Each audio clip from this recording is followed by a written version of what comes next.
Veja no ICL Notícias, segunda edição. O mundo perplexo com Trump. Lideranças mundiais condenam planos do presidente americano para tomar Gaza e deslocar milhões de palestinos. The U.S. will take over the Gaza Strip. Recado do Brasil para o tio Sam. E os palestinos vão para onde?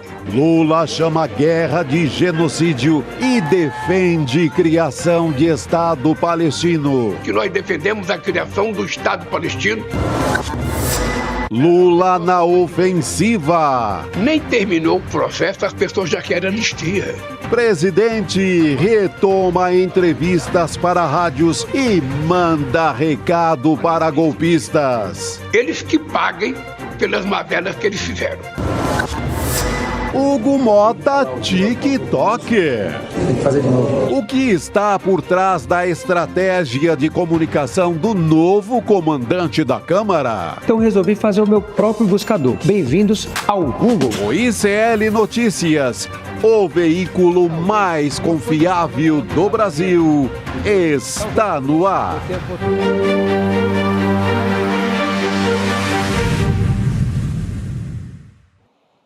Olá, boa noite. Seja muito bem-vindo, seja muito bem-vindo. ICL Notícias, segunda edição, está no ar. Estamos ao vivo nos canais do Instituto Conhecimento Liberta, Eduardo Moreira no YouTube e também no canal da Voz Trabalhadora. Seja muito bem-vindo você que no Rio Grande do Sul nos assiste também pela Pop TV. Eu já estou aqui do lado dos meus companheiros Chico Sá e Rodrigo Viana. Temos muitos assuntos a discutir aqui, inclusive retomada do presidente Lula falando muito, né, em entrevista às rádios aqui no A era do rádio voltou, essa é a história. Eu sou suspeita, acho importantíssimo. Não, e a gente disse alguns meses atrás, algumas semanas eu acho, que o período em que a popularidade do Lula foi melhor foi justamente naquele momento em que o Paulo Pimenta sai da SECOM e o substituto dele retoma essa estratégia de entrevistas para rádios regionais, inclusive. O Laércio, né? O Laércio, que é lá de Pernambuco, né? Pernambucano. E agora foi retomada essa estratégia. Então hoje ele falou com várias rádios ao mesmo tempo, numa espécie de um pool, né? Isso. Em que ele falou com várias rádios e a rádio conversa com as pessoas lá na ponta e gera muitos cortes. E a pessoa tem tempo para dar uma entrevista mais longa também, é isso. E aí dali serve tanto para o ao vivo, para o momento em que a pessoa está no rádio efetivamente, o público do rádio, não é tão grande quanto televisão e a internet, não é. Mas tem um público e entra em camadas populares onde o Lula costuma ter muito apoio. E em camadas que às vezes não dá para chegar com a internet. Sem dúvida. E depois não impede que esse conteúdo chegue aqui na internet, porque os cortes dessas entrevistas estão aqui circulando. Nós vamos mostrar daqui a pouco. O contrário é verdadeiro, né? Às vezes a internet não chega onde o rádio poderia chegar, mas os o rádio chega até nós. Exatamente. Chega na internet, chega também Roda o mundo todo, jovens, exatamente. Com cortes e tudo isso. Importantíssimo a gente começar por aí. E claro, a gente vai entrar em assuntos internacionais mais uma vez, uma declaração do Donald Trump, assim, absurda, né? Depois do encontro dele com Netanyahu. Uma declaração nazista. Uma declaração propondo o deslocamento de 2 milhões de pessoas. Isso o que é? É limpeza étnica, entre aspas, é massacre de um povo inteiro. Isso é o absurdo maior do século XXI até agora. Da Segunda Guerra para cá não tem nada pior do que isso. Não tem nada pior do que propor isso. Né? O massacre do Netanyahu, o genocídio pode ter sido só a antessala do momento mais dramático, que é se isso der certo. Pode ser também só uma dessas coisas que o Trump tira da cartola para gerar mídia, né?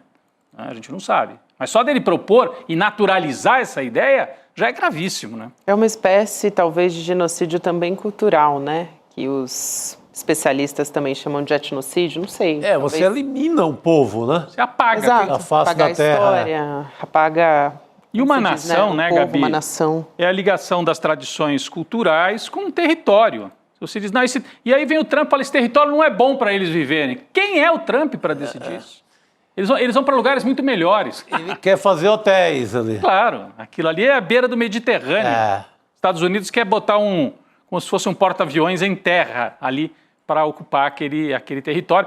Já tem isso, né? Com Israel é um uma representação dos Estados Unidos ali no Oriente Médio. Acho até curioso esse movimento, porque a gente assistiu primeiro o genocídio e agora essa tentativa de apagamento mesmo de um povo, de uma cultura. Então talvez seja a inversão, né? Normalmente a gente vê o etnocídio, o genocídio.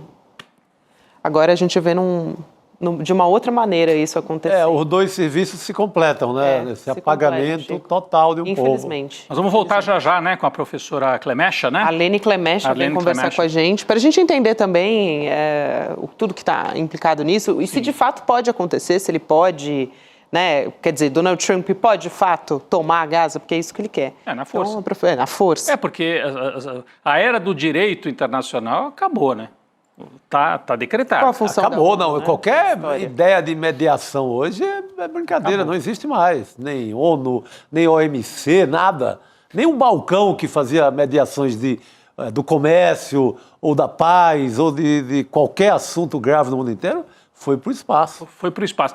A gente pode juntar os dois assuntos, o Lula retomando entrevistas para a rádio, e nessa entrevista que nós vamos daqui a pouco mostrar em detalhes, o Lula, até a gente colocou aqui na abertura do nosso programa, Lula chama a guerra de genocídio. Eu diria que o Lula chamou o genocídio de genocídio. Chamou pelo nome o que deve ser. Né? Aquilo é um genocídio agravado por essa proposta de apagamento cultural, como muito bem lembrou aqui a Gabi. Mas eu queria também, daqui a pouco nós vamos retomar essa questão internacional de Gaza, o presidente Lula falou disso, mas nessa mesma entrevista para as rádios, o presidente Lula, e aí eu queria aproveitar para retomar e a gente conversar um pouco sobre isso.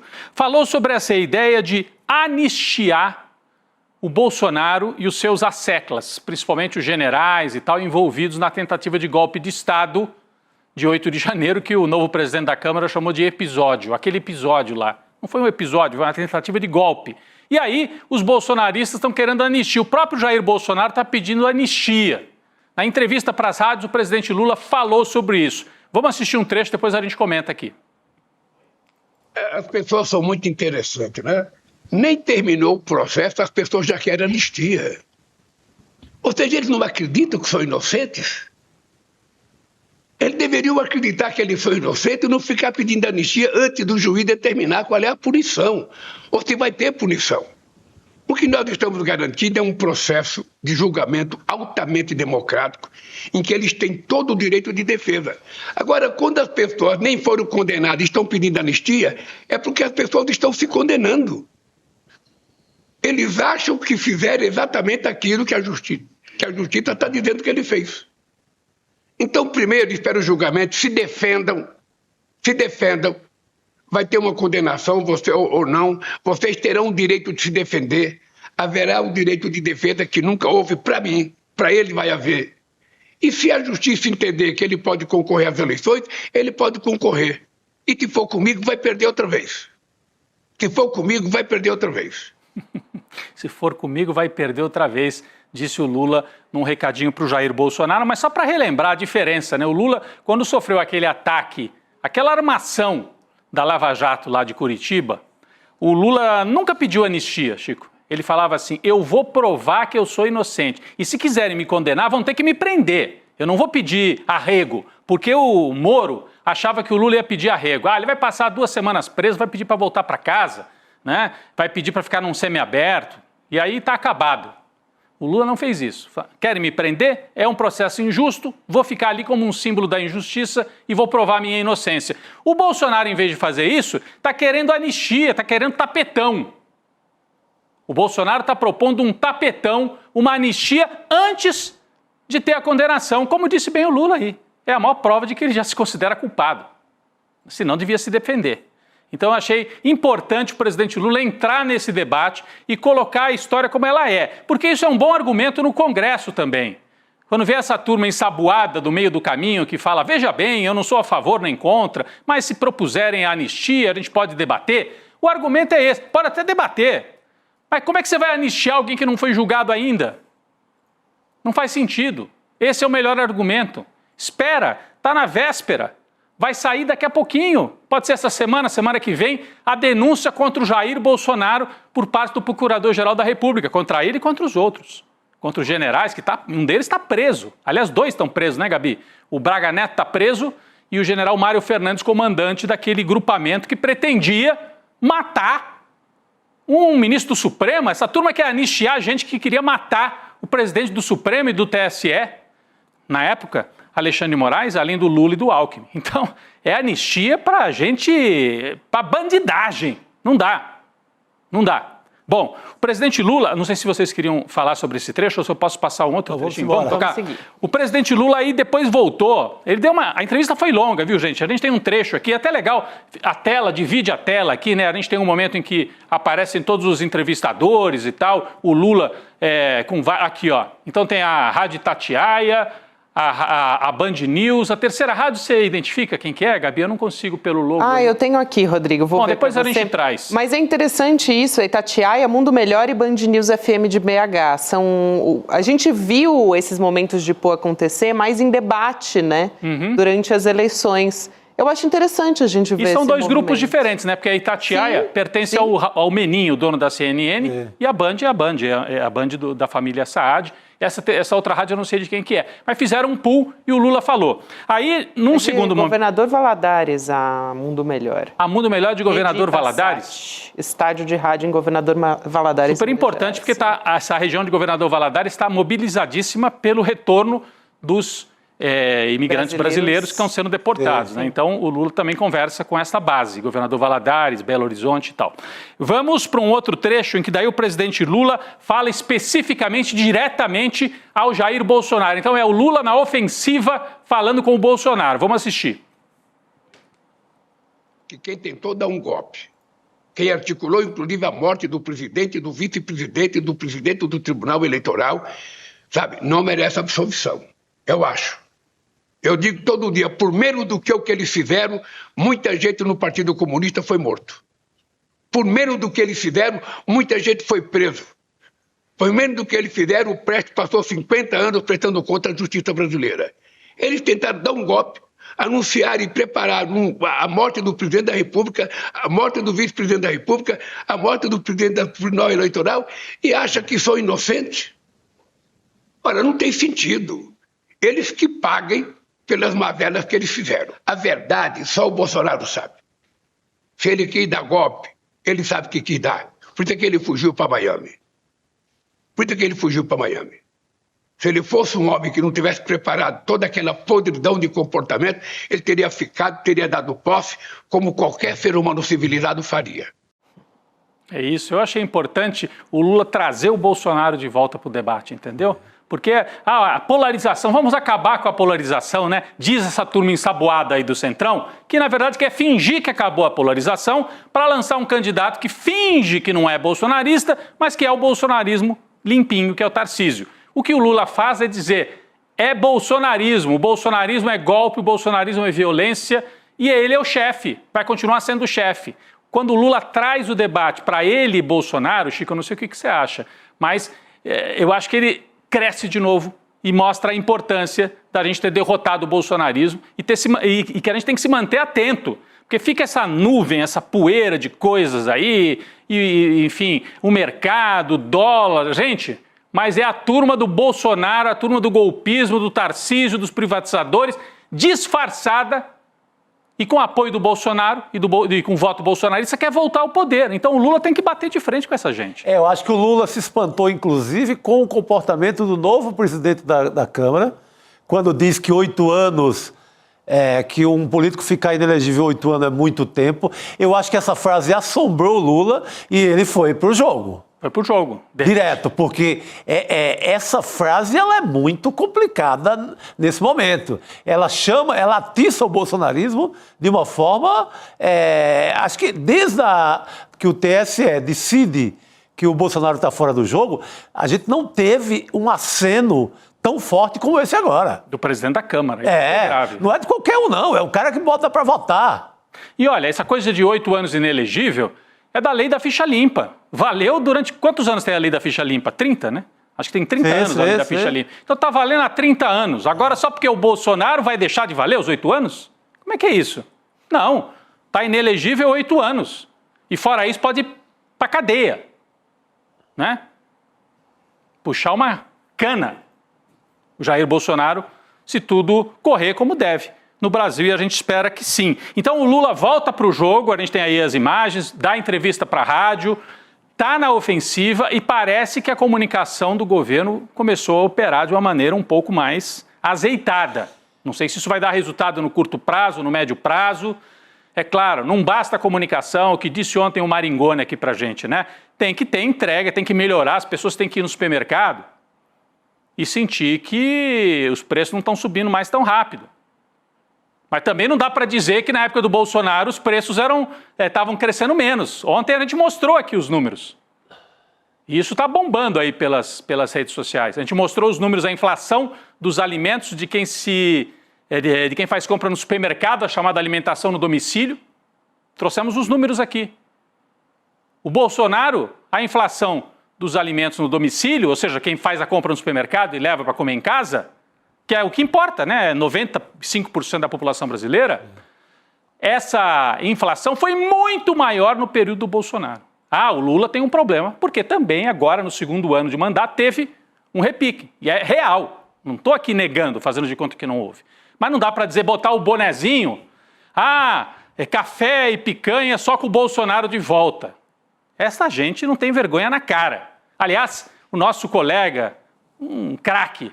Só se for na fila do osso. Só se for na fila do osso. E aí o Aroeira, grande cartunista, grande artista e jornalista, fez hoje a sua charge. E ele publica no Brasil 247. Mas o nosso colega Chico Pinheiro, sempre atento e acompanha muito o trabalho do Aroeira, mandou pra gente. Então o bonezinho da turma do Bolsonaro, na visão do Aroeira, é esse boné aqui. Aroeira no Brasil 247. Vão comer osso novamente Bolsonaro 2026. Então, essa história do bonezinho, que a gente fala, mas não é, isso é muito marketing, factoide, não é disputa política. Olha como permite que se faça a disputa política simbólica. O Lula e o Padilha botaram o bonezinho, Brasil para os brasileiros. Os bolsonaristas comida barata, Bolsonaro de novo. O Aroeira está fazendo a tréplica aqui, ó. Relembrando o que a gente falou aqui. Com Bolsonaro só se for a volta da fila do osso. Vão comer osso novamente com Bolsonaro 2026. A gente destaca aqui porque realmente é aquela imagem que, assim, numa imagem você comunica muita coisa. Então, o Aroeira cumpre o papel aí de... E a questão da comunicação, não é que ela vai resolver, a comunicação não governa, não vai apresentar um novo país. Mas se você perde também na comunicação todo dia, fica correndo atrás da comunicação da direita, da extrema-direita, mesmo no meme, mesmo no que a gente chama de factoide, vai ficando um contencioso, uma derrota permanente. Isso conta, isso mobiliza. Você tem que todo dia apresentar uma história, seja uma coletiva, seja um boné, não importa, ou a comunicação simbólica, mas você tem que ter essa dianteira. Uhum. Chega de comer poeira da comunicação da extrema-direita no Brasil. Sim. Por isso que no espaço, agora, você pega um espaço de uma semana, tivemos coletiva no Palácio, aquilo segurou ali 2 dias de repercussão. Hoje, essa comunicação em emissoras de rádio de Minas Gerais segurou o dia inteiro e vai segurar mais pelo menos um dia. Você tem que ter isso todo dia. A Elu falava muito fala, na verdade, né, que o presidente Lula é o melhor garoto propaganda do governo Lula. E ela dizia justamente sobre a importância de o presidente Lula estar ali falando com as rádios e como o governo estava se comunicando bem nesse momento, né? E no ano passado teve também um momento que estava conversando com as rádios. 1 mês, 2 meses no ano passado. E que foi, assim, um padrão, assim, de várias entrevistas, uma atrás da outra. Foi um momento que ele estava dando atenção às rádios. E a Elo falava sobre como estava a aprovação nesse momento, né? Desse diálogo que estava chegando em mais lugares. Eu acho que ela sempre chamou atenção para isso. Sim. A Elo sempre tocava nisso. Acho super importante também. E achei o Lula, assim, com vontade, sabe? Assim, tava com sangue nos olhos. Uhum. Falou do Bolsonaro, falou da anistia, que é uma picaretagem, e falou do assunto do dia, que é essa declaração nazista do Trump, propondo o esvaziamento de Gaza, porque ele decidiu que é melhor o povo palestino sair de lá. E aí o Lula foi para cima. Então é um assunto que, enfim, ele... Tendo essas conversas diárias, ele tem a chance de estar no debate importante, no debate quente do dia, né? É isso, eu acho importantíssimo. A gente vai voltar a entrar nessa história também. A gente agora vai entrar um pouquinho em assuntos internacionais. Adiantamos aqui, né, na abertura do programa falando sobre Donald Trump, agora saindo um pouco da taxação, mas ainda falando um pouco sobre necropolítica, né? Sim, política da morte. Olha, agora ele entrou num anúncio, né? Donald Trump entrou nessa discussão a respeito da faixa de Gaza. Ontem ele se encontrou com o primeiro-ministro de Israel, Benjamin Netanyahu, e ele anunciou que quer tomar a faixa de Gaza. A gente está vendo aí a manchete no nosso site. Em reunião com Netanyahu, Trump diz que quer palestinos fora de Gaza. Essa é a nossa manchete. A afirmação que foi feita numa coletiva de imprensa ao lado do Netanyahu. E a gente vai trazer aqui o trecho justamente dessa fala do Trump. Vamos assistir. Take over the Gaza Strip, and we will do a job with it too.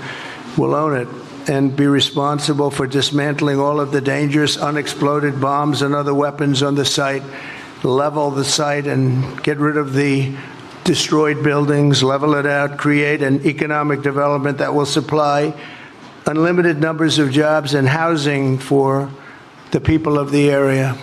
Do a real job, do something different. Just can't go back. If you go back, it's going to end up the same way it has for 100 years. Nós vamos nivelar o local, transformar o quê? Num grande estacionamento para turista em cima dos corpos que os Netanyahu massacrou. Deve ser isso, né? Não, em vez de anunciar, sei lá, um plano de reconstrução, coordenar um plano mundial de reconstrução de Gaza, o cara vem com isso. E ele fala, nós vamos ser os donos. Ele está tomando de assalto, né? E aí, por isso que a gente faz a comparação, e não é exagero, com Hitler, né? Porque uma das características do nazismo era isso, nós precisamos de mais espaço, precisamos ampliar, precisamos avançar sobre a terra dos outros. O Hitler anexou a Áustria, avançou sobre terras da Tchecoslováquia, os chamados Sudetos, depois tomou a Polônia. É a mesma coisa que você chegasse e falasse, não, nós vamos tirar os chineses da China. Ele está falando isso, vamos tirar os palestinos da Palestina. Sim. Por quê? Porque eu quero. Então, assim, é um abuso absoluto e isso, a médio prazo, isola os Estados Unidos internacionalmente, né, Gabi? E eu acho importante porque, mais uma vez, o presidente Lula se posicionou sobre isso, Rodrigo. Reagiu quase que imediatamente, questionou a legitimidade da participação dos Estados Unidos nesse processo de gestão de Gaza. Ele também defendeu a criação de um Estado palestino e a convivência harmônica com Israel. O presidente Lula tem sempre essa fala de conciliação e o Itamaraty também vai nesse sentido, mas sempre se posicionando muito firme em relação ao genocídio. E já foi muito criticado por causa disso também, né? Por usar essa palavra. Sim. Exato. Se não é genocídio, é o quê? Mas ele falou, né? Ele falou. Trecho, né? Nessas entrevistas, né? Aliás, nessa entrevista coletiva com 3 rádios diferentes que ele concedeu hoje, ele falou a respeito disso. A gente vai trazer esse trecho da fala do presidente Lula também. Vamos assistir. Os Estados Unidos participou do incentivo a tudo que Israel fez na faixa de Gaza. Então não tem sentido o presidente dos Estados Unidos se reunir com o presidente dos Estados Unidos, de Israel, o Netanyahu, e dizer, olha, nós vamos ocupar Gaza e vamos recuperar Gaza e vamos morar em Gaza, e os palestinos vão para onde? Aonde que eles vão viver? Qual o país deles? Então é uma coisa praticamente incompreensível por qualquer ser humano. Eu acho que as pessoas precisam parar de falar aquilo que lhe vem na cabeça e começar a falar aquilo que é razoável para que a gente possa consolidar o processo de respeitabilidade no mundo, o processo democrático no mundo, o processo de que cada um manda no seu país, cada um governa no seu país e vamos deixar os outros países em paz. O que aconteceu em Gaza foi um genocídio e eu, sinceramente, não sei se os Estados Unidos, que faz parte de tudo isso, seria, o país para tentar cuidar de Gaza. A gente vai conversar com a professora Arlene Clemecha, ela que é professora de História Árabe, para tentar entender um pouco melhor esse assunto. Professora, um prazer receber a senhora aqui mais uma vez, seja muito bem-vinda. Obrigada, Gabriela. Prazer, Gabriela. Professora, a gente deu uma contextualizada aqui, trazendo um pouco sobre a declaração do próprio Trump, também a reação do presidente Lula por aqui. Mas quero começar te perguntando do efeito prático disso. O Trump realmente pode, de fato, tomar a faixa de Gaza? Gabriela, a faixa de Gaza hoje é terra arrasada, 90% da sua estrutura foi destruída, e mesmo assim os palestinos não saíram. Ou seja, é algo altamente assim, fantasioso pensar nessa transferência populacional dos palestinos, além de criminoso. Mas fantasioso por quê? Porque ele fala do Egito receber. Bom, o Egito já deixou muito claro, e não é de hoje, há muito tempo que já deixou muito claro que não está disposto a receber essa população palestina por N motivos que dizem respeito à sua política interna. Não é porque são árabes que são iguais, cada um está no seu país, cada um tem sua história, sua localidade, sua terra, sua origem, e Palestina é Palestina, egípcio é egípcio. A Jordânia é a mesma coisa. A Jordânia também não está disposta a receber isso. Agora, o que é mais assim maluco é a gente pensar que essa ideia de pagar um país árabe para receber a população palestina, ela vem desde o começo do século XX. Em 1938, 39, o movimento sionista, ainda não existia o Estado de Israel, elaborou um plano que nunca foi para frente, mas que era de pagar o Iraque para receber 10 mil famílias palestinas. 10 mil famílias palestinas, na época, era quase a totalidade da população palestina. E o Iraque jamais cogitou aceitar essa proposta absurda, mesmo com um montante enorme que estavam assim, oferecendo nesse plano. Então, nunca foi para frente. Então, é uma ideia velha, absolutamente velha, que vem sendo recauchutada e repetida durante um longo processo que tem, sim, contado com expulsões, mas não dessa forma. As expulsões têm sido realmente a ponta de lança, ou seja, através de guerra, de expulsão violenta. Nesse momento, a população de Gaza não saiu, inclusive porque ela não aceita essa expulsão e porque durante todo o genocídio do último ano e meio, praticamente, o Egito não aceitou a transferência populacional para dentro do Sinai. Professora Arlene Clemente, um prazer recebê-la aqui. A gente tem reparado que o presidente Donald Trump tem usado essa tática de anunciar fim do mundo, né? O caos. O fim do mundo, o caos, para depois recuar. Mas daí ele obtém o que ele quer. Ele chegou a falar que o Canadá ia virar o 51º estado dos Estados Unidos. Fala, Chico, você comenta. O que eu achei diferente nessa declaração é que a Casa Branca acabou de reafirmou tudo que o presidente disse. Não é só uma declaração não assim, pareceu só assim, ao ar. O que tem acontecido, o método, ele fala sobre o Canadá, a Groenlândia, qualquer outra história, e não tem depois nada da porta-voz, da Casa Branca. Essa foi referendada imediatamente pela Casa Branca, está reafirmando. Não tom oficial, não é só uma bravata. Mas o que eu ia perguntar era justamente isso. Se nesse caso a senhora enxerga, porque ele fez isso com o Canadá, com o México, e depois arrancou compromissos do Canadá e do México e também da Colômbia e tal. Pode ser algo nesse sentido? Ele propõe algo absurdo, o deslocamento de 2 milhões de pessoas, fica todo mundo tão embasbacado, e depois pode sair outro absurdo, mas um pouco menor, que as pessoas falam, tá bom, então isso aí a gente aceita. Tem alguma coisa nesse sentido, essa política da chantagem e do caos, professora? Como é que a senhora enxerga? Rodrigo, pode sim, com certeza pode, porque a gente está, nesse momento, chegando ao final da primeira fase de uma negociação de trégua de 3 fases, momento em que as partes se espera, né, que elas voltem a se reunir para voltar a negociar. Então, isso tudo está vindo no momento de retomada, espera-se, retomada de uma negociação.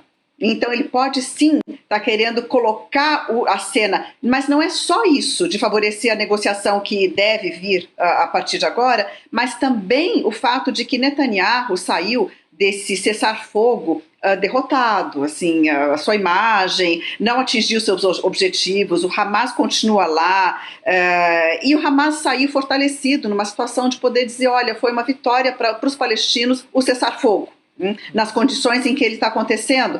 Então ele também está querendo melhorar a imagem de Netanyahu, fortalecer a posição de Netanyahu para em todo esse momento conseguir obter algum ganho maior. Mas também eu não quero excluir o seguinte, o que ele pode ter em mente de um longo processo em que a normalização da ideia de transferência populacional joga a seu favor.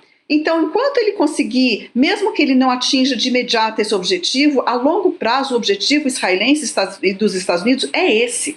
é expulsar a população palestina. Então, usar esse tipo de vocabulário, usar essa normalização, essa narrativa, favorece um plano que, sem dúvida, é um plano de longo prazo, que vem acontecendo, a Nakba, né, que é a expulsão dos palestinos, vem acontecendo nos últimos 100 anos, de maneira ininterrupta, com momentos de maior, né, grau, aceleração, e menor grau e mais devagar, mas é um processo longo. Então ele está jogando é um jogo de ganha-ganha, seja o que for, para o lado dele. Entendi, Chico. Professora, mas isso só seria possível numa expulsão via um ataque militar, né? Porque você pega a Convenção de Genebra, qualquer tratado internacional, você não permite o deslocamento de um povo inteiro para outro lugar. 2 milhões de pessoas. Então, como seria isso? Seria via força armada expulsa na bala, na bomba, né? Posso até trazer arma uma química. informação sobre isso, Chico? Acho que complementa justamente isso que você está falando, né? Porque o Alto Comissário das Nações Unidas para os Direitos Humanos, o Volker Turk, lembrou que qualquer transferência forçada ou deportação de um território ocupado está estritamente proibida pelo direito internacional. Então, só complementando aqui o que você diz, né? Então, China, França também se posicionaram nesse sentido, né? Condenando a proposta do Trump. Sem dúvida, os grandes crimes contra a humanidade na história aconteceram em situações de guerra, porque a guerra oculta, disfarça e permite que esses crimes aconteçam. A lei internacional proíbe expressamente a transferência populacional, a limpeza étnica e o genocídio. Tanto que a Corte Internacional de Justiça está julgando o caso de genocídio, o Tribunal Penal Internacional já emitiu mandato de prisão contra Netanyahu. Há uma compreensão desses órgãos de que há um genocídio em curso e que isso é um crime contra a humanidade. E a transferência populacional em situação de guerra é crime de guerra também. Então não é permitido, mas é evidente que não se consegue fazer isso aos olhos do mundo, a não ser em situações de alta preparação midiática, de narrativa, de versões, a guerra das narrativas e de guerra explícita mesmo, em que a violência acontece de maneira, digamos assim, chancelada pela existência de uma guerra, pelo menos naquele momento. Tem também, eu falei aqui da China e da França, mas uma das que gerou muita repercussão também foi a da Arábia Saudita, né, que é aliada dos Estados Unidos no Oriente Médio, que está defendendo a criação de um Estado palestino e rejeitando também a proposta de deslocar os moradores de Gaza para outros países. Eles dizem que esse posicionamento dos sauditas, né, em relação aos palestinos é inegociável. Então, essa manchete também do nosso site, a Arábia Saudita volta a defender o Estado palestino depois da declaração do Netanyahu nos Estados Unidos. Eu só ia complementar que é mais importante porque é um aliado tremendo dos Estados Unidos. Né? É a monarquia absolutista da Arábia Saudita, né? É talvez o maior aliado dos Estados Unidos ali naquela região. A professora pode falar melhor. Então, eles saírem e dizer, não apoiamos a proposta, bom, também só faltava dizer que apoiavam, né, professora? Como é que a senhora vê isso, o papel da Arábia Saudita ali? Quisera eu crer que fosse um papel melhor, mas é um papel péssimo. Quer dizer, essa declaração é o mínimo que a Arábia Saudita é obrigada a fazer, porque ela tem uma população interna que é solidária com os palestinos, né? Os povos árabes, dos diferentes países árabes, eles são solidários, eles entendem a dor, a causa palestina, a injustiça cometida contra os palestinos e sentem isso de maneira muito forte. Então, o príncipe herdeiro da Arábia Saudita não consegue sair dando uma declaração. Inclusive, o processo de normalização com Israel foi paralisado depois do 7 de outubro, os acordos de Abraão foram paralisados, e a Arábia Saudita agora, com o cessar-fogo, estava se aventando aí a possibilidade de retomar essa normalização, e mais uma vez ela volta atrás, dizer, não podemos normalizar sem a existência de um Estado palestino. A questão é, que Estado palestino a Arábia Saudita vai apoiar? Né? Vai apoiar um Estado fantoche, um Estado sem conexão territorial entre a faixa de Gaza e a Cisjordânia, com um governo comandado a partir de fora, sem dar voz à população? Que Estado que a Arábia Saudita vai apoiar? Os países árabes nunca apoiaram os palestinos efetivamente. É triste dizer isso, mas é a dura realidade. Importante. Professora, a gente queria trazer também para comentar um vídeo que foi compartilhado pela Federação Árabe Palestina do Brasil, pela FEPAL. Na sequência, a gente vai chamar a Heloísa Vilela aqui na nossa mesa. Vamos assistir, então, esse vídeo, que é uma menina que faz um questionamento. Ela vive em Gaza. Vamos lá. مرحبا عزيزي ترامب رئيس الولايات المتحدة الأمريكية، معك الطفلة ماريا حنون من غزة. بدي أسألك سؤال وبتمنى يوصلك وتجاوبني. أنا كطفلة ناجية من حرب غزة، لو طلبت منك تخرج من بيتك ومن أرضك وتعيش بمصر أو الصين، هل توافق؟ أنا آسفة على ضحكتي، بس بالحقيقة أنت مش رح توافق. طيب إذا أنت بترفض، ليش بدك تخليني أنا أقبل من خروجي من بيتي ومن أرضي؟ مش على أساس أنتوا بلد الحرية حول العالم؟ عن أي حرية بتتكلموا وأنتوا بدكم تقيدونا بوطننا وشتاتنا؟ نصيحة رئيس العالم يتحكم بكل العالم إلا بغزة، لأنه غزة هي العالم. Que coisa. Chama a Elo Vilela aqui na nossa mesa, gente. Vamos. Emocionante. Elô? Boa noite, Elo.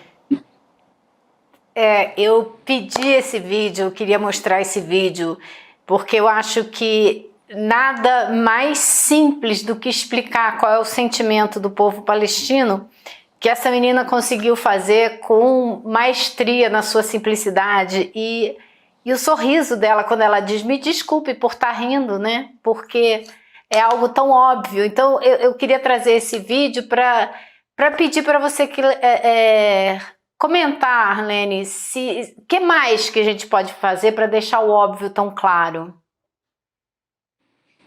Pois é impressionante como que a questão palestina, ela é muito simples, ela se resume a pessoas expulsas de suas casas, de suas terras, de suas lavouras, de seu passado, de suas memórias, que não puderam reaver nada disso, que carregam a chave da casa, no caso das mulheres mais antigas, mais idosas, carregam a chave da casa pendurada num colar, né?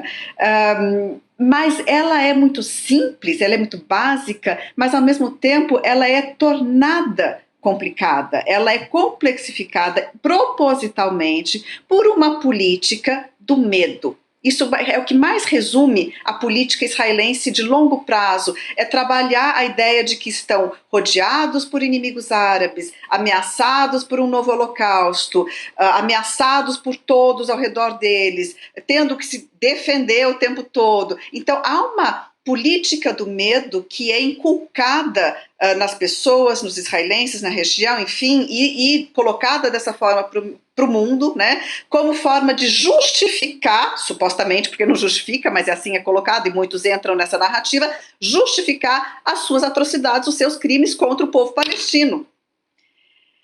Então é algo muito simples que essa menina resumiu muito bem. Olha, presidente, você ia aceitar ser expulso da sua casa e morar na China?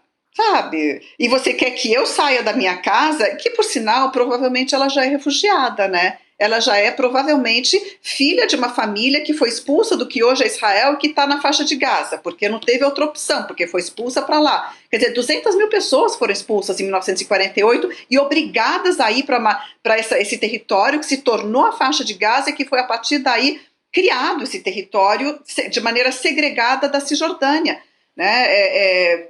Então já é uma situação completamente contrária às leis internacionais, foi contrária à resolução da ONU e, enfim, né, para dizer o mínimo, vai. Mas é impressionantemente simples a questão palestina. Precisaria realmente as pessoas ouvirem mais essa menina. Então, eu ia só lembrar, professora, e passar para a Heloísa, talvez fazer mais uma pergunta. Primeiro que a Heloísa, professora, teve lá como repórter, foi das poucas jornalistas brasileiras que teve do lado palestino na Cisjordânia, logo no começo do conflito. Eu me lembro muito bem, Elô, de você mostrando numa das cidades a chave, né? Porque é o símbolo, um dos símbolos da resistência palestina, é esta chave que a professora, eu não sabia que elas também carregam aqui como uma espécie de símbolo num colar. Mas eu lembro da Elô mostrando uma grande chave na entrada de uma cidade. Na entrada de uma das cidades. Então eu queria só fazer esse link e lembrar que a Heloísa teve lá, talvez, com certeza a melhor pessoa para fazer esse diálogo, fazer talvez mais uma pergunta aí para a professora Arlene. E eu acho que, Rodrigo, carregar a chave no pescoço não é nem só símbolo, não. É concreto, esperança de voltar para casa um dia. Uma esperança concreta, que não é um sonho só, né, professora? Se eu não estiver correta, a senhora me corrige. Mas ouvindo o que a senhora falou a respeito da política do medo, eu acho que fica muito claro para todo mundo o ponto de contato entre o Trump e o Netanyahu, né? É a política do medo que eles estão usando agora para expulsar os imigrantes, vários brasileiros, só que num grau infinitamente mais cruel o que a gente vê na Palestina, porque é extermínio, a gente está falando de extermínio, de expulsão completa, e agora o Trump falando em limpar o terreno inteiro. Não, de fato, a maneira como o Trump coloca a questão do imigrante, né? Aquele que busca asilo nos Estados Unidos, que já é chamado de imigrante ilegal, ele que historicamente construiu a força de trabalho, que trabalha nos restaurantes, que trabalha em locais onde os norte-americanos já não querem mais ocupar esses postos de trabalho, os trabalhos de segunda, terceira, digamos assim, né, qualificação, categoria, e são colocados como se fossem criminosos. O palestino quer defender o seu direito a ficar na sua terra, tenta defender o seu direito a ficar na terra, resiste à sua expulsão, resiste da forma como tem à sua disposição, resiste de maneira pacífica, resiste através de guerrilha, resistiu ao longo da história de todas as formas possíveis. Mas não importa a forma que ele escolha no momento, ele vai ser sempre taxado do terrorista, do perigo, né? Então é isso que o dono da narrativa, o dono, né, da voz e da vez faz, é pintar o seu inimigo como um grande vilão, porque facilita implantar a sua política, o seu interesse, sem dúvida. Professora, para a gente fechar, eu queria aproveitar e perguntar também sobre mais uma medida do Trump retirando os Estados Unidos do Conselho de Segurança da ONU, né? E até usando como justificativa esse viés. Então, além de cortar, acho que vai nessa mesma linha. Conselho de Direitos Humanos, né? Isso, Conselho de Direitos Humanos. Conselho de Direitos Humanos. Israel, inclusive, seguiu. Isso. Também, né? Exatamente. E aí, cortou também o financiamento para a agência de refugiados palestinos. Então, acho que é um pacote também, para além disso que a gente está conversando aqui. Eu queria te perguntar a consequência disso, já que a ONU também não tem tido um papel tão prático, na verdade, tem deixado bastante a desejar em medidas que podem, né, dar apoio ou interromper, de fato. Agora a gente está nesse momento do cessar-fogo, mas já deixou a desejar há muito tempo, né? A ONU, aquele segmento da ONU, ou seja, a estrutura da ONU que é capaz de implementar uma decisão, enviar capacetes azuis, ou seja, o que for, é o Conselho de Segurança. E por isso que a gente vê a ONU como algo muito engessado, porque de fato a ONU não tem conseguido resolver conflitos, porque no Conselho de Segurança a estrutura antiquada coloca o poder de veto na mão de 5 países, entre quais os Estados Unidos. Então daí não sai nada. Só que a ONU tem também inúmeras agências, tem a Assembleia Geral, que é muito mais democrática, tem o Conselho de Direitos Humanos, que historicamente não é benquista por aqueles que mais violam os direitos humanos, né? E agora o governo Trump justamente quer cortar esse financiamento. Agora, a gravidade disso é que tem um trabalho importante por trás sendo feito pelo Conselho de Direitos Humanos, sem dúvida, e o maior financiador da ONU são os Estados Unidos. Mais de 30% do financiamento da ONU vem dos Estados Unidos, então é muito grave esse corte de recursos, de repasse. E na UNRWA, que é a agência da ONU para refugiados palestinos, que é a mais antiga agência da ONU, é muito grave o corte de verbas e a tentativa de fechar, e dentro de Israel já fecharam essa agência, porque a UNRWA, que é a agência para os refugiados, tem cerca de 5 milhões de refugiados palestinos cadastrados, para os quais ela presta educação, dá emprego, inúmeras questões de sobrevivência, trabalho, bem-estar, educação. É a agência UNRWA da ONU para os refugiados palestinos que fornece. Então, acabar com o financiamento para isso e fechar essa agência em alguns lugares onde conseguem fechá-la é catastrófico. Realmente é muito grave para uma população que é a mais antiga população refugiada, uma das maiores populações refugiadas do mundo, lavar as mãos e deixar realmente o caos correr solto, né? A UNRWA ela atua na Jordânia, na Síria, no Líbano, nos territórios palestinos ocupados, enfim, é uma agência para os palestinos muito, muito importante para a sua vida, né? É isso. Professora, quero muito agradecer, sempre um prazer te ouvir. Professora Arlene Clemecha, que é professora de História Árabe. Até uma próxima. Obrigado. Muito obrigada. Muito obrigado. Obrigado. Obrigada, até uma próxima. Um prazer conversar com vocês. Obrigada, professora. A gente continua com a Elo Vilela aqui junto com a gente, mudando um pouco para falar de política nacional, né? A gente dá um respiro aqui. Todos os dias a gente vem falando dessa antipolítica do Donald Trump e esse é mais um capítulo, né? Agora falando de Gaza.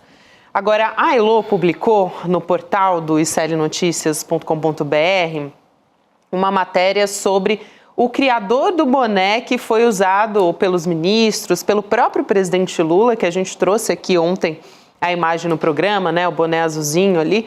É o Daniel Baracho, né, Elo? E ele não é um militante do PT, apesar de ser de esquerda. Muita gente da direita estava dizendo que ele era um militante do PT, né? E o Daniel Baracho, ele deu a ideia para o ministro Alexandre Padilha, porque ele estava irritado de ver os políticos ali da direita usando o boné vermelho em apoio ao Donald Trump, né, Elo? Eu queria que você contasse um pouco como é que foi a sua conversa com ele.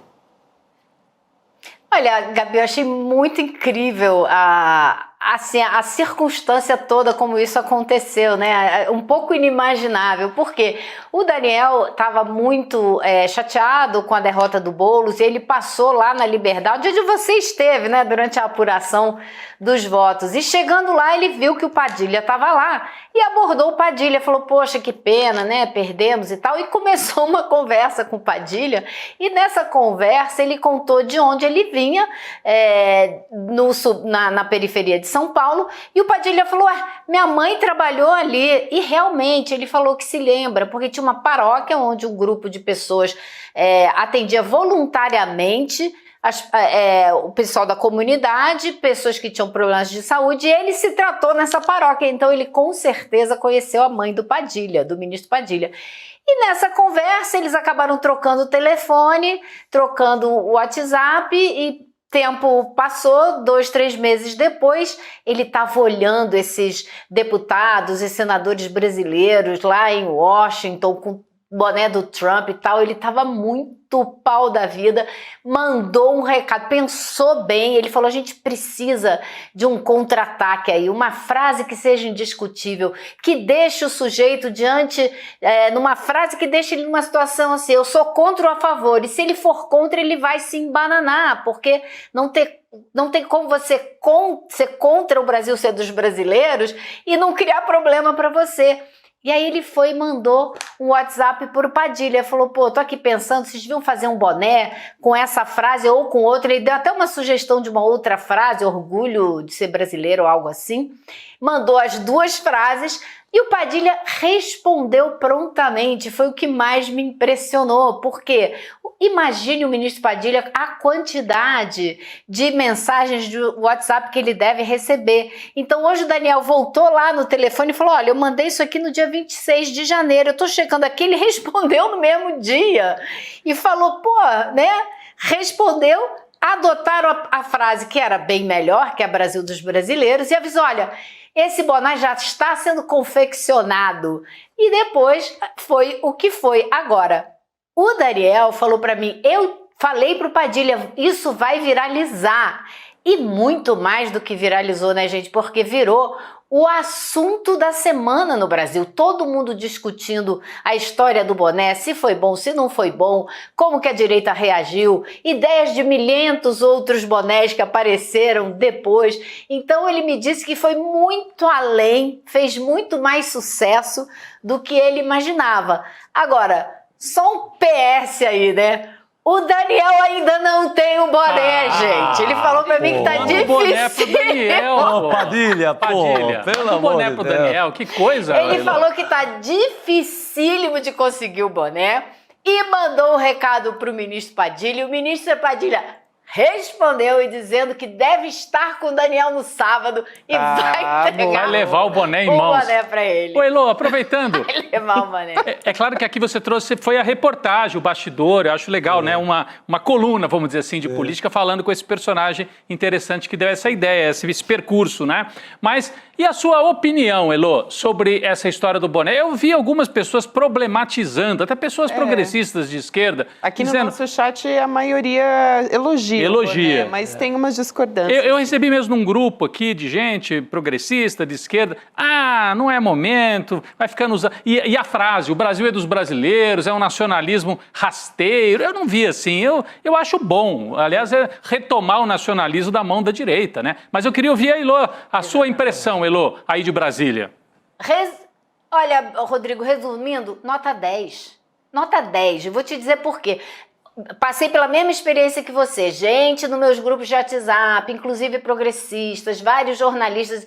Esse tipo de discussão rasteira, vamos ficar agora nessa discussão rasteira. Gente, é o seguinte, são várias frentes de atuação. O fato do governo ter feito isso não quer dizer que o governo está fazendo outras coisas. Vocês acabaram de mostrar a entrevista do Lula, tem todo um trabalho de comunicação sendo feito. Esse é só mais um espaço que foi ocupado na arena da direita, na maneira da direita se comunicar. E foi lá e ocupou e propôs primeiro, e os caras tiveram que responder, e o Bananinha se embananou, porque foi lá dizer que era era um boné anti-Trump, que é exatamente o que o Daniel disse. Quem for questionar e dizer que achou ruim, vai cair no antinacionalismo, vai cair no entreguismo, vai cair em dizer que está a favor do Trump contra o Brasil. E era exatamente isso que o Daniel queria. Então os objetivos todos do Daniel foram cumpridos e foram muito além. Acho que existe muita gente do nosso campo progressista que está com a cabeça muito velha, que não entendeu o jogo e que a gente tem que jogar o nosso jogo e o jogo deles também. A gente tem que dominar o campo inteiro, ocupar ele todo, porque é assim que vai virar. E outra coisa, vou contar para vocês. O Daniel tem muitas outras ideias, viu? Pai, ele é um marqueteiro, Eu acho que ele é um cara... Não, ele tem ideias de outro tipo de ideia também. Uma delas, ele falou, as periferias deviam ter hub de startups. Você bota um celular e um micro na mão de um garoto da periferia, te garanto que ele vai aparecer com um novo aplicativo que vai ser benéfico para a comunidade e talvez até para o país. Então, é uma das propostas dele para o governo Lula. Muito boa. Então, que ele queria que o...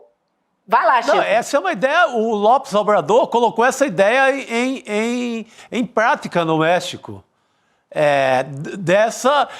Você resumiu da maneira muito simples, celular na mão de quem vai transformar a comunicação. Só que o Obrador usou muito para responder fake news. Uhum. Ele colocou a própria comunidade para responder as maiores fake news, quando ele foi vítima total, assim. No começo do governo dele. No começo do governo. Então, o Daniel, que é lá do Parque Arariba, se eu não me engano, na sua matéria, ele é o gênio da comunicação, botar ele para trabalhar aí. Botar ele de parceiro do Sidônio lá, viu, Gabi? Porque não adianta, isso é velho, vamos cair...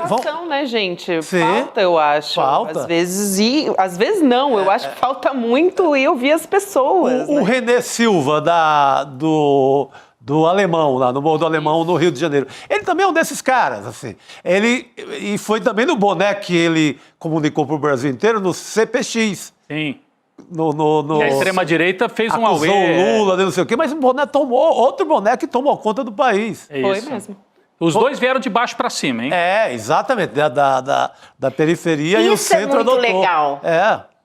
Isso é muito legal, porque o Daniel é um cara que, assim, cresceu numa situação de muita dificuldade, de uma família muito humilde. A mãe morreu quando ele tinha 8 anos, morreu de câncer. O pai era uma figura complicada, muito violenta.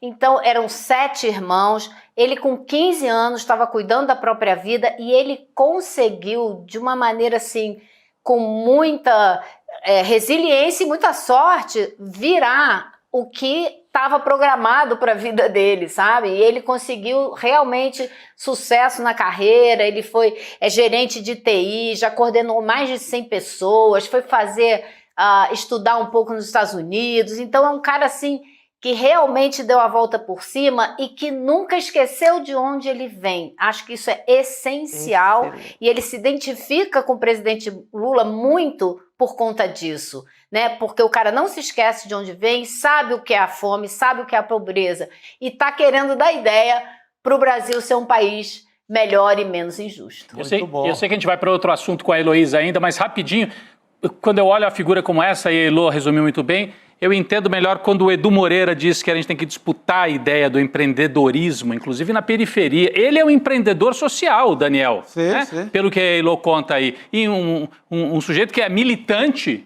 e também empreendedor. Uma coisa não exclui a outra, né? Então, um sujeito que conseguiu sucesso a partir de uma situação tão complicada tem que fazer essa disputa e tem que ouvir essas pessoas, né? Eu acho isso muito bom que a Elu bateu nessa tecla, né? Me fez lembrar da gente discutir muitas vezes aqui de pautar a discussão. Para mim, isso é pautar a discussão também. Quer dizer, eles tiveram que ter uma reação, tiveram que responder. Não é cair na armadilha da oposição, não. Gente. É conversar com as pessoas. E definitivamente... Não são dados, né? O que a Elo falou. Exato. Podem ter, são ações que não se excluem. Isso não porque parte da esquerda, os jornais agora, a mídia um pouco... isso é bobagem. Isso não é bobagem. Não. Isso é alta comunicação. Isso pauta um debate, começa a se debater, aí tem um bocado de discussão no meio dessa, como o jovem diz hoje, um bocado de camadas. Está discutindo o entreguismo, nacionalismo, o Brasil é nosso ou não é. Tem uma série de discussões muito importantes. Uma frase que... bobagem. Talvez a ideia do boné lembre um pouco adolescente, mas o que é que temos contra os adolescentes também? Isso remete a muitas coisas históricas. Eu acho que isso remete a muitas coisas históricas. Desculpa, Gabi. Imagina, Elô. Imagina. Petróleo é nosso, Sim. Amazônia é nossa, Brasil é dos brasileiros. Acho que vai nessa ideia aí que tem um lastro na história do Brasil, entende? Concordo muito e eu acho que em tempos que a gente tem uma tomada, assim, né, total, assim, das pautas na internet e tal, a gente achar que isso é cair na armadilha da oposição, a gente não está enxergando o que não está vendo nada. Está voltando para 2018, quando a esquerda acordou, o Bolsonaro já estava lá com a faixa no Planalto. E achar que ficar nos dados, em apresentar dados, não. A gente tem que estar lá também. As duas coisas, tudo ao mesmo tempo agora. Tudo ao mesmo tempo. Dá para fazer todos os jogos. É isso aí. Vamos seguir também? Tudo junto e misturado. Boa. Exato. Vamos seguir aqui trazendo um outro assunto também, uma apuração envolvendo investigação do assassinato de Fábio Escobar, um ex-coordenador de campanha do governador de Goiás, Ronaldo Caiado. Aí a manchete no nosso site. Execução de ex-chefe da campanha de Caiado. O governador de Goiás é acusado de pressionar TJ. Então, advogados, políticos, ativistas de direitos humanos estão pedindo para a presidente do Conselho Nacional de Direitos Humanos, a Charline da Silva Borges, para atuar junto à PGR para que esse caso seja investigado e julgado por autoridades federais. Então, ICL Notícias tendo acesso exclusivo a essa carta, que foi um pedido feito para a Charlene Borges. O primo do Ronaldo Caiado, Jorge Luiz Ramos Caiado, ele é apontado como o mandante do crime, não é isso, Elô? Que gravíssimo. História essa é história é importantíssima, Elô. Exatamente. Ele é réu no caso, tá? Ele não é supostamente... Não, ele é réu no caso já, o primo, Jorge Caiado. O primo. E a história, o primo do Caiado. Tá. E a história é muito séria, porque o advogado da família, eu conversei com o pai do Escobar, que foi o rapaz assassinado, ele trabalhou na campanha do Caiado e aí ele aparentemente tinha ali um acordo que ele seria, depois da vitória, possível vitória do Caiado, ele assumiria o controle do partido e seria depois candidato a deputado. E nada disso aconteceu. Ele se irritou, foi para as mídias sociais e começou a denunciar Caixa 2, desvio de recurso da campanha e tal. E aí ele começou a ser ameaçado. E nessas ameaças, um dia, ele foi perseguido de carro, conseguiu se safar numa viela e entendeu que o negócio era sério. Aí se mudou para um condomínio com guarita, um pouco mais seguro e tal, avisou para o pai dele que ia se mudar por causa disso, estava a família toda preocupada, mas aí ele continuou sendo ameaçado e chegou um momento, isso é muito forte na história, que ele mandou uma mensagem de WhatsApp para o Caiado, pedindo ao Caiado que intercedesse junto ao primo e que poupasse a vida dele, que ele ia cuidar só da família, que ele ia parar de fazer essas denúncias. Botou as fotos dos filhos, os filhos, um tinha 5, o outro tinha 3 anos. Bom, a história continua, a história é muito, muito complexa, porque tem outros 7 assassinados suspeitos, que seriam pessoas que iam testemunhar no caso, e foram assassinadas também. Perdão. E aí, o que aconteceu? Ele mandou essa mensagem, o Caiado não respondeu, e ele teve uma pessoa que começou a ligar para ele: olha, eu tenho um negócio para você, uma lavanderia, você não está interessado, um imóvel, não sei o que. Depois de muitas insistências, ele resolveu encontrar com essa pessoa. Foi num táxi do motorista que trabalhava já com a família, que ele já conhecia. Chegando no local, o motorista falou: vamos embora daqui que isso está muito esquisito. E ele falou: não, vou ver o que é. Aí ele viu o carro da pessoa com quem ele tinha que falar. Quando ele saiu do táxi, ele viu que a placa do carro estava encoberta. Aí ele falou: ih, deu ruim, né? Voltou para entrar no táxi. E aí a pessoa já veio atirando e ele caiu baleado dentro do táxi. O motorista se mandou e levou ele para o hospital. E ele chegou lá e morreu. Então esse que estava na tela, né, Elô? Você estava contando a história da vítima, né? Desse rapaz que trabalhou na campanha e que foi morto. É esse que está na tela, né? É esse, o Fábio Escobar, é esse que está na tela. O Escobar, então, vítima de uma execução que tem uma ligação, a gente não sabe em que circunstâncias, quem é que operou, não podemos ser levianos, né, de acusar diretamente o Caiado, o governador. Não, tem muitas, não dá para acusar diretamente o Caiado, mas tem muitas coisas que já foram estabelecidas pela investigação da Polícia Civil em Goiás. E tem 3 policiais militares presos, porque teriam participado da ação. E o 4º, que coordenou a ação, morreu de uma maneira muito suspeita numa troca de tiros com a Polícia Civil. Não, morreu muita gente. Rodrigo, morreu uma mulher que teve o celular roubado e foi espancada. Quando ela chegou na polícia para denunciar, fazer um BO, ela deu de cara com o policial que tinha sido o cara que a espancou e roubou o celular. E o celular foi usado justamente para atrair o Escobar para essa cena do assassinato.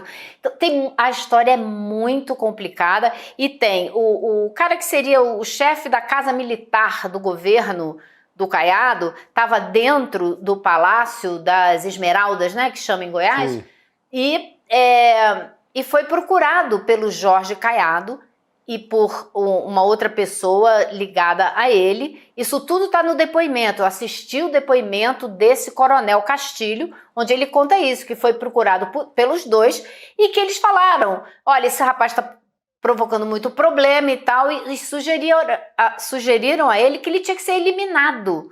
E ele falou: eu não sou jagunço de acordo de ninguém, não vamos voltar à época dos Gregórios Fortunatos de Getúlio Vargas, eu não vou... E se recusou a fazer o que eles estavam sugerindo. E esse depoimento está gravado. Eu assisti o depoimento completo. Luiz, é impressionante esse caso. Assim, desculpa te interromper, são muitos detalhes, mas tá tudo na tua matéria lá no site. Eu só queria ressaltar, para quem está nos ouvindo e às vezes pega uma história pelo caminho, como é que isso não é manchete em todos os sites brasileiros. Né? Mas ainda bem que nós temos o ICL aqui, a Heloísa Vilela fazendo esse trabalho, Chico, porque é uma história de execução. É um faroeste político. É um faroeste dentro do palácio governado pelo Caiado. Não sabemos se ele tem envolvimento direto na história. Você pode dizer, não chegou ainda na figura do governador, mas assessor, os arredores todos contaminados com esse crime. Está na antessala do Caiado esse crime. Está na antessala, Elô. A necessidade de federalização, né? O pedido, Elô, de federalização. Isso é o que eu ia falar. Por que o pedido da federalização, né? Já foi feito esse pedido para a Procuradoria-Geral da República, que até o momento não se pronunciou, mas todo mundo sabe como que a Procuradoria deve estar ocupadíssima tentando fechar esse caso dos golpistas, né?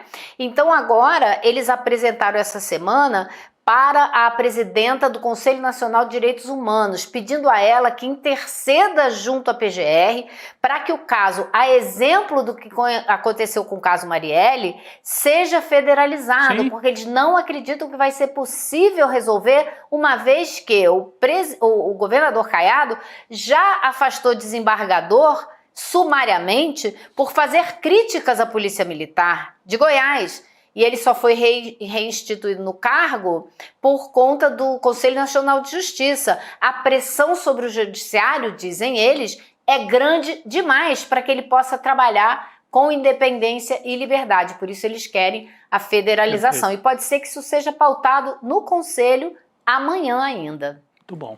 É isso, a gente vai continuar, ou melhor, a Elô Vilela vai continuar acompanhando esse caso para trazer qualquer novidade para a gente. Elô, obrigada por hoje, um beijo, querida. Até a próxima. Obrigado, Heloísa. Muito bom, Elô, obrigado. Beijo, tchau. Valeu. Demais essa Importantíssima essa apuração. Pra gente acompanhar aqui no site do slnoticias.com.br, é uma reportagem com bastante detalhe, assim, vale muito a pena para entender melhor, porque também é bastante complexo, né? Elô explicou muito bem pra gente, mas é um cara, o cara era chefão da campanha, não é ali um peixe um cara que passeava lá no comitê, não. Coordenador de campanha do Ronaldo Caiado. Mas você vê como é importante o ICL, a gente acabou de trazer duas matérias, não estamos comentando matéria dos outros. Duas matérias do site do iclnoticias.com.br, a nossa equipe de jornalismo, exclusivas, né? A Elô foi ouvir o homem dos bonés, né, que sugeriu os bonés, e trouxe essa história, né? Descortinou essa história importantíssima pra gente. E nós vamos trazer mais informação e análise que você não vê nos outros canais agora, né, Gabi? É isso aí, a gente vai trazer também... Conversamos muito sobre o Hugo Motta aqui, que assumiu a presidência da Câmara dos Deputados nesse final de semana. É um político super jovem da Paraíba, que é muito afeito às redes sociais. A gente mostrou até vídeos dele caminhando ali. A Elô acompanhou a entrevista dele para a Globo News. Na sequência, ele saiu conversando com jornalistas e tal, fazendo vídeo para a rede social. Acho que talvez a gente tenha aí talvez as imagens para colocar de novo, mas logo ele fez um vídeo, se apresentou, uma coisa meio linguagem de TikTok. TikToker, total. E ele criou uma palavra, olha só como ele está atento às redes sociais, né? Ele disse que, ao invés de dar um Google, deveriam dar um Google, usando ali uma jogada com o nome dele. É porque tem uma equipe de comunicação por trás, que nós vamos falar dela daqui a pouquinho, né? Isso, vamos assistir esse vídeo do Hugo Motta falando a respeito disso? Vamos lá. Você também foi no Google ver quem é o Hugo Motta? Olha, nada contra o Google, pode ir lá pesquisar. Mas como agora a gente vai se encontrar aqui nas redes todos os dias, então resolvi fazer o meu próprio buscador. Bem-vindos ao Google. Que gracinha, né? O rapaz chegou cheio de graça. Não é Ave Maria, mas é cheio de graça. E é uma peça, viu, Rodrigo, Chico e todos que nos acompanham, foi a primeira peça de mídia da nova equipe de comunicação e marketing do Hugo Motta, que é formada por publicitários, o Chico Mendes, Moriel Paiva, com o apoio do jornalista Leandro Colom, que foi diretor da Folha em Brasília. Quem vai trazer bastidores dessa história, explicar pra gente, é o jornalista Luiz Costa Pinto, que já está aqui para conversar na nossa mesa redonda. Luiz, obrigada por aceitar nosso convite, seja muito bem-vindo. Obrigado, Gabriela. Rodrigo, Chico, é um prazer estar com vocês aqui de novo no ICL. E se eu fosse o Anselmo Góes nos bons tempos de Veja, Chico, diria que estou de pé para falar com vocês. Como não sou, coloquei meu terno e gravata. Maravilha, Lula. Mas agora seria bom a gente... A gente não está nem à altura, né? Não estamos tão bem vestidos como o Luiz Costa Pinto. Mas, Lula, explica pra gente, por trás dessa gracinha do TikToker, de um presidente jovem da Câmara, tem uma história de comunicação aí meio mal contada, né? Tem uma equipe contratada de uma maneira meio torta. Explica pra gente o bastidor, quem é que está fazendo a comunicação do Hugo Motta e as ramificações que isso tem, inclusive com empresários importantes do país. Tá explicando aqui que Lula é o nome que chamamos, Lula, né? Costa Luiz Pinto. aqui, conhecido como Lula, para a nossa audiência. Um dos maiores repórteres desse país. Para quem não lembra, eu, como sou mais velho, posso lembrar aqui, porque eu fui testemunha da história, o homem que revelou todos os podres da República de Alagoas, com a entrevista bombástica do Pedro Collor, que deu na queda... Quem não se lembra, né? Na queda do Fernando Collor de Mello. Mas diga lá, Lula, o bastidor dessa história. Outras encarnações, né? Há 33 anos. Mas importantíssimo. É bom lembrar para a juventude. Não, vamos lá. Bom, olha só. Isso é uma grande confusão que não pode passar batido. Democracia tem ritos e parlamento tem os seus caminhos. O parlamento, a Casa Legislativa, ela não é presidencialista, ela é, por definição, parlamentarista. É a composição, né, do consenso possível, e se o consenso possível não for obtido pelo entendimento, ele é obtido pelo voto e produz derrotados e vitoriosos, né? Então, aonde há uma diversidade de opinião. Quando alguém se elege, e por isso que há uma troca tão constante de poder dentro da casa, né? E quando há uma troca de poder, você não pode imprimir uma marca pessoal e personalista a uma gestão no parlamento, né? Isso é a tese, é a teoria, porque o Arthur Lira imprimiu, né? O Arthur Lira tratorou todos os ritos, todos os prazos, criou o sistema de votação dele, que ninguém sabia o que se estava votando, que ninguém sabia se a votação ia ser presencial ou virtual, criou a votação mista, acabou com o interstício constitucional, que é a obrigação de que uma emenda constitucional, isso estava na Constituição de 88 e foi retirado por um procedimento do Arthur Lira, um atropelo, né, que você tinha que ter um intervalo de pelo menos uma semana entre os 2 turnos de votação de uma emenda constitucional. Foi uma zorra geral, né? E aí não pode um presidente da Câmara chegar e dizer que esse agora é o estilo de comunicação da casa, né? Ele vai ser assim, vai ser o que eu quiser dizer, né? Eu trouxe então a minha equipe, coloquei lá essa equipe, esses publicitários que a Gabriela citou aqui o nome, né? Eles foram contratados pelo Progressistas, o partido do Hugo Mota, para fazer a campanha do Hugo Mota. Campanha que, se ele estava em campanha, ele derrotou alguém. E, nesse caso, ele derrotou pelo menos, né, 2 candidatos que ficaram quase até o fim. O Elmar Nascimento e o Antônio Brito. Além daqueles que se apresentaram na chapa, na mesa, no dia, na hora, né, disputando o voto com ele. Ele não pode agora transpor essa equipe de comunicação, que era uma equipe partidária, para que ela seja confundida como uma equipe que faz a comunicação do parlamento. Porque no parlamento você tem que ouvir todas as vozes. Você tem que ouvir as vontades do governo. Lula, só para deixar claro, quer dizer, o que você está falando, Chico Mendes, a gente falou aqui o nome dos publicitários, é o Chico Mendes, tem mais um outro, esqueci o nome aqui, enfim. Moriael Paiva e o Leandro Colom, que é um ex-repórter da Folha de São Paulo. Essa turma, então, principalmente os 2 primeiros, trabalhavam para o PP e agora eles estão contratados oficialmente pela Casa, pela Câmara. Foi uma contratação com licitação, sem licitação? Foi na base da canetada? Como é que é isso, Lula? Essa turma que está fazendo TikToker aí para o Hugo Mota. Eles tentaram ser contratados no dia seguinte à vitória do Hugo Mota, ou seja, já fazer migrar o contrato do Progressistas para a estrutura da Câmara, que não comporta esse tipo de contratação. A Câmara até teve, no passado, agência de comunicação, agência de publicidade, que depois o contrato foi desfeito, isso foi terminado, e toda a comunicação passou a ser coordenada pela estrutura pública, por funcionários de carreira que fizeram concurso e que estão lá. E quando você faz concurso, você se torna funcionário de Estado. Você não serve a uma ideia, você serve à ideia da instituição. E esse é o princípio democrático de uma casa política. Então, eles tentaram.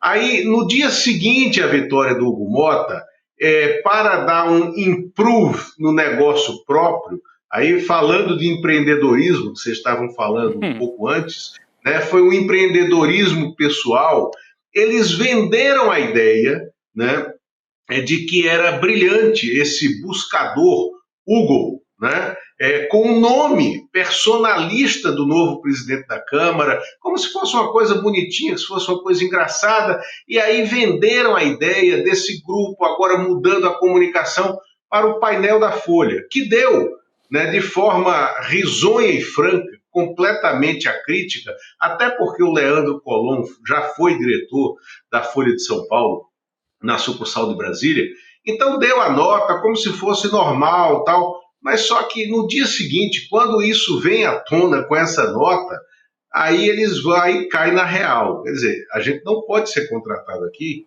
porque tem que ter licitação. Não tem previsão de que funcionários de carreira tenham que obedecer a quem não tem carreira. Isso é uma norma dentro do Congresso Nacional.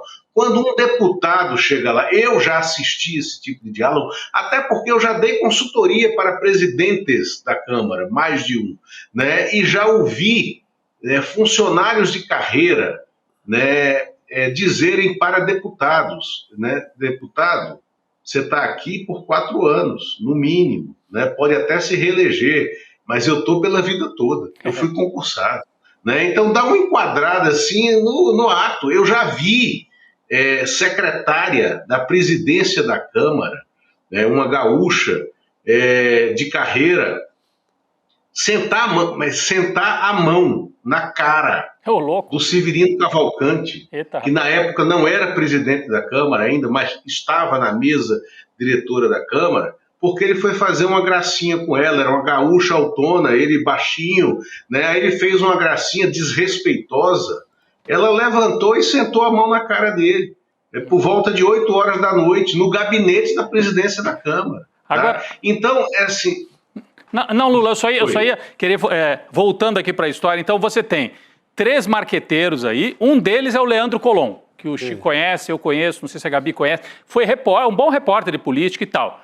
Mas tem uma ramificação aí que aí também é estranha, que o Leandro Colombo é sócio da Camila Camargo, que é filha de um sujeito que pretende ser um novo magnata das comunicações no Brasil. Então a gente tem uma coisa estranha que é o Leandro Colombo fazendo a assessoria indireta lá para o TikToker, Hugo Motta, e ao mesmo tempo ele tem uma agência de comunicação com o João Camargo, que a gente tem o perfil do João Camargo aqui para mostrar quem é, do que nós estamos falando.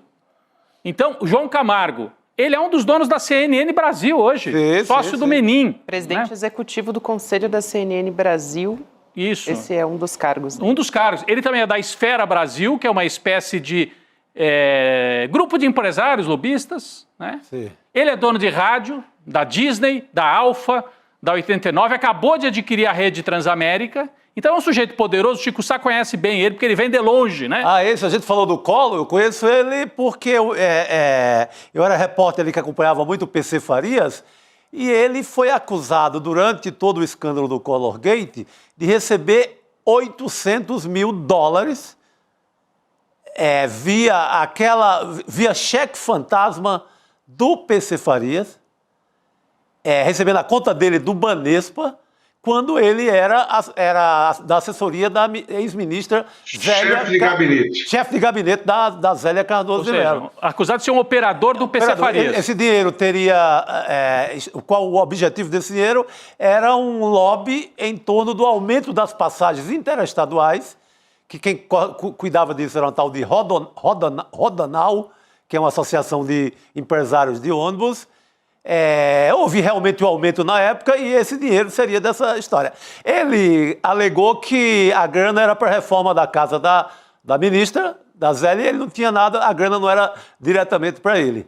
Mas ele vem dessa época aí. Ele vem dessa época. Ele vem, na verdade, do gabinete do Jânio Quadros. Rapaz. Perfeito. Ele com 22 anos, 23 anos. E vai parar no esquema PC. Faz o estágio no esquema PC Farias e hoje é esse empresário superpoderoso. Não, e esse grupo Esfera, só para dar o contexto aqui, já devolvo para o Luiz Costa Pinto. Esse grupo Esfera que ele criou é uma tentativa de ser o novo LEAD. Lembra do Dória? Quem nos acompanha, o Dória tem aquele grupo que ele faz reuniões, leva empresários. A mesma tem a pretensão de ser. Então ele é um sujeito que está se tornando poderoso nas comunicações no Brasil.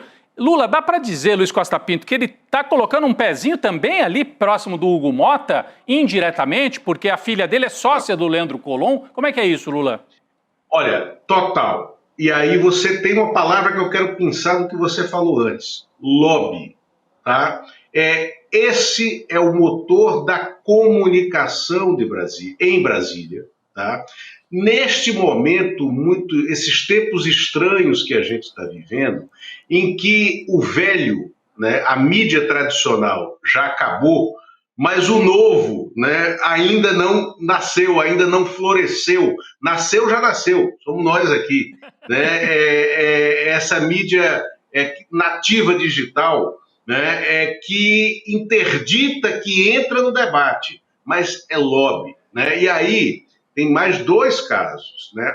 A Camila Camargo, a sócia do Leandro Collor, que é assessor do novo presidente da Câmara, que aí está com a pauta na mão, a pauta legislativa na mão.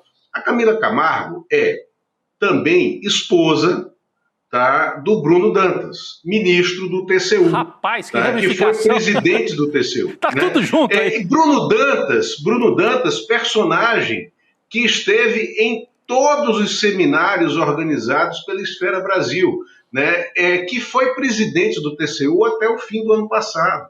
Né? Bruno Dantas, que se colocou como candidato à vaga no Supremo, né, da Rosa Weber, e foi derrotado pela candidatura do Flávio Dino. Né?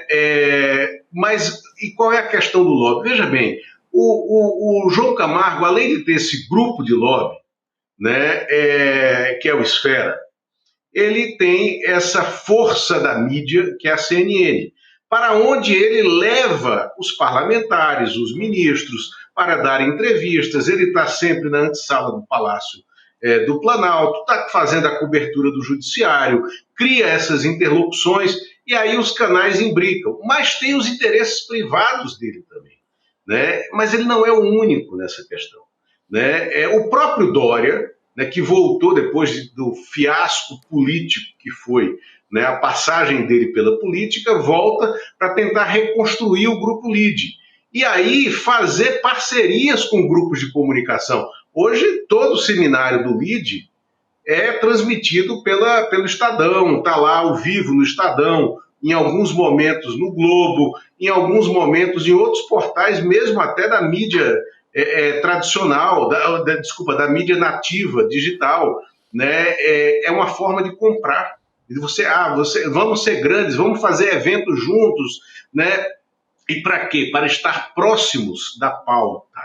E tem um outro grupo, né, que está crescendo agora sob o guarda-chuva financeiro do BTG, que é o grupo do Migalhas, que é um site que nasce como um site da área jurídica, mas que no fim do ano passado comprou o Congresso em Foco. Nasce na área jurídica e tem uma grande capilaridade nos tribunais. E aí comprou o Congresso em Foco, que é o mais acessado site de notícia de política dentro do Congresso, né, que está no guarda-chuva do UOL. Aí hoje o Migalhas tem, então, o discurso político e o discurso legislativo, né, com uma penetração enorme, dono de um prêmio, né, o Prêmio Congresso em Foco, que foi criado na gestão passada, é o prêmio mais cobiçado pelos parlamentares brasileiros, né? É o prêmio assim, de quem foi o melhor deputado, o melhor senador, né, o melhor líder do ano. Cada ano, essa premiação é distribuída no fim do ano e há uma disputa entre os parlamentares por ele. Então, e por que eles fazem isso? Porque aí abre-se a porta para os interesses privados também, interesses corporativos, para se criar agendas legislativas, agendas no judiciário, agendas que levem a decisões do judiciário que anulem julgamentos que são contra determinadas empresas, né? Então, é disso que a gente está falando. E aí, claro, né, que estar próximo próximo do presidente da Câmara e dentro da pauta de cobertura do Congresso faz uma diferença brutal. Sim. Isso tem que ser contido. Lula, até o final do ano passado, eu acho importante para a gente dar a dimensão para as pessoas do que é o Grupo Esfera. Assim como o LIDE faz isso também, eles tiveram um fórum internacional em outubro do ano passado que estavam senadores, ministros do Supremo. Foi lá na Itália, tinham pelo menos 9 autoridades, e aí eu vou destacar algumas aqui só para a gente ter uma ideia. Tá? Do Grupo Esfera do João Camargo. Do João Camargo, exatamente, empresário João Camargo. O presidente do Senado estava lá, Rodrigo Pacheco. O Davi Alcolumbre, atual presidente do Senado, também estava lá. Eles ele citou aqui, né, o Lula, o Bruno Dantas, o presidente do Tribunal de Contas da União, também marido da Camila Camargo, filha do João Camargo, os dois estavam lá.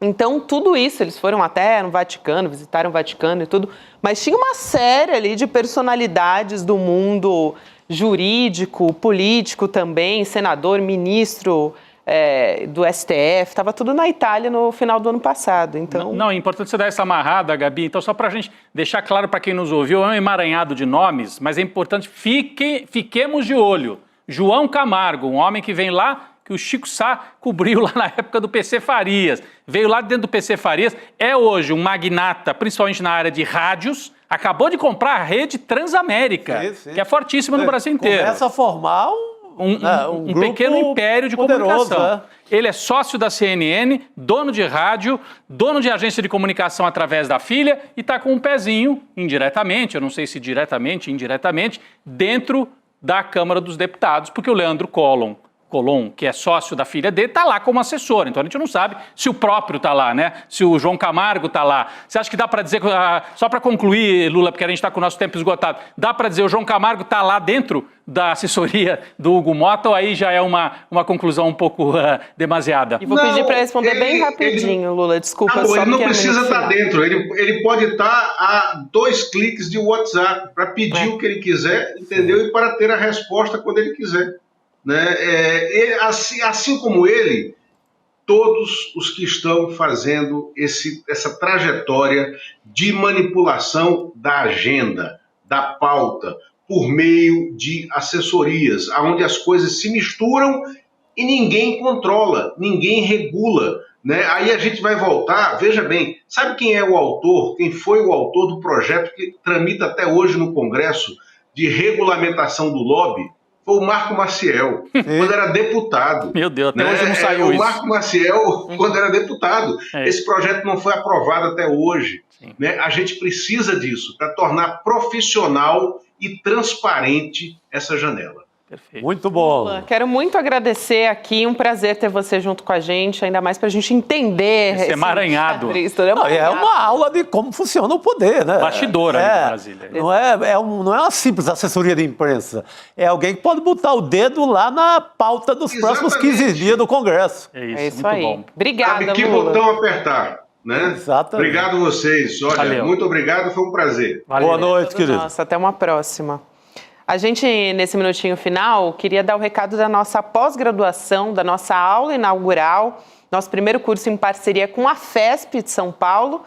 Tá para começar, hein, gente? Então, vai ser aberta e gratuita a nossa primeira aula com Gessé Souza, Renato Janine Ribeiro, professores da nossa pós e que vão trazer essa primeira aula magna. A vingança dos humilhados, entenda como as elites do país condenaram os mais pobres à autodestruição. Vamos ver um recadinho que o Chico Pinheiro deixou pra gente sobre isso? Vamos lá.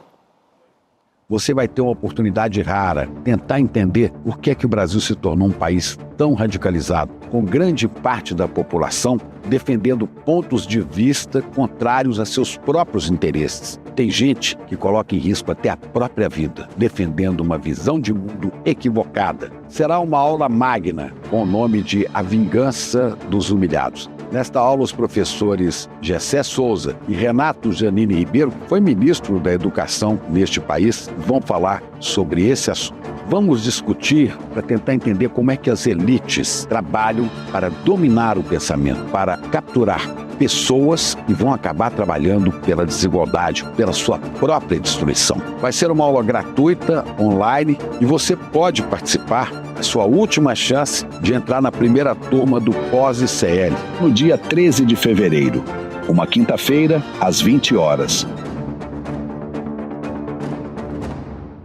Isso aí, você pode participar com a gente em icl2.com.br, vai ser no dia 3 de fevereiro, 13, uma quinta-feira, a partir das 8 horas da noite. Então, se você fizer a sua inscrição no icl2.com.br, você acompanha de forma gratuita e tem condições especiais também que a gente vai revelar para você que está pensando em fazer esse curso de pós-graduação com a gente. A gente já tem mais de 3 mil alunos. Muito bom. Isso aí, agora a gente tem Provocação Histórica com Lidener Pareto, os direitos autorais na era das Big Techs. A gente acompanha a partir de agora com Vitor Drummond, que vai ser entrevistado pelo nosso professor.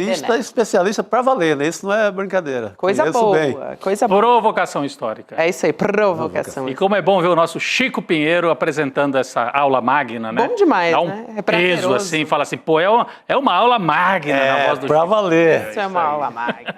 Vamos nessa então, pessoal. Amanhã a gente está de volta. Boa noite para todo mundo. Chico Sá, Rodrigo Viana. Amanhã Valeu, Gabi, a gente está aqui. Valeu. Até amanhã. Valeu. Você sabia que o aumento de eventos como 8 de janeiro, tentativa de golpe em 2023 e o Homem-Bomba, agora em novembro de 24, em Brasília, não são mera coincidência? Esses atos de violência são resultado de anos de crueldade das elites brasileiras em relação especialmente aos mais pobres. É um ciclo de humilhação e desespero que deixa pouca saída a eles. Se você quer entender como isso acontece, nós vamos discutir esse assunto, eu e Gessé de Souza, na aula magna A Vingança dos Humilhados, no dia 13 de fevereiro, uma quinta-feira, às 8 horas da noite. Inscreva-se desde já e venha transformar conhecimento em resistência.